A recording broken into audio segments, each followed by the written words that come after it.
আসসালামু আলাইকুম প্রিয় দেশবাসী। যে সমস্ত আসনে ইসলামী আন্দোলন বাংলাদেশের সাথে তুমুল লড়াই হবে, সেই আসনগুলোর কিছুটা ইঙ্গিত আপনাদেরকে দিচ্ছি। ঢাকা 4, 5, 8 এবং 11, ভোলার 4, 1, চট্টগ্রামের 10, বরিশালের 1, 4, 5, 6, 4, টাঙ্গাইল 6, খুলনা 4, 1, লক্ষ্মীপুর 4, রামগতি 1, নারায়ণগঞ্জ 3, নোয়াখালী 1, কিশোরগঞ্জ 2, জামালপুর 1, নরসিংদী 5 আসন, কুমিল্লা 10, ব্রাহ্মণবাড়িয়া, মাদারীপুর 1, 3, সিরাজগঞ্জ 5, সিরাজগঞ্জ 5, জামালপুর 3, কুড়িগ্রাম 3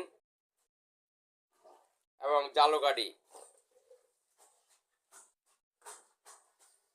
এছাড়াও আরও অনেক আসন রয়েছে যেগুলো আমি বলি নাই, যেমন বরিশালের সবকটি আসনে ইসলামী আন্দোলনের ভালো অবস্থান, রংপুরের সবকটি আসনে ইসলামী আন্দোলনের ভালো পজিশন,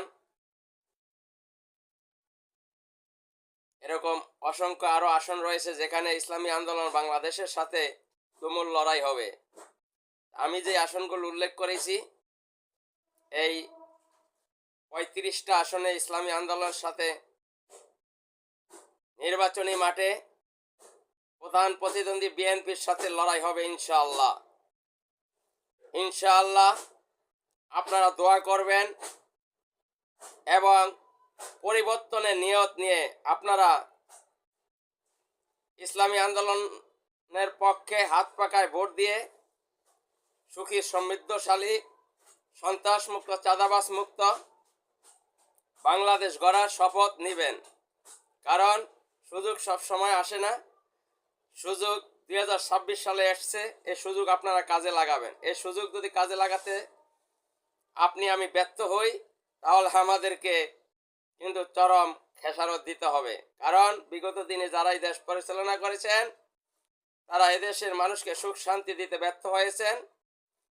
তারা ইনসাফের বাংলাদেশ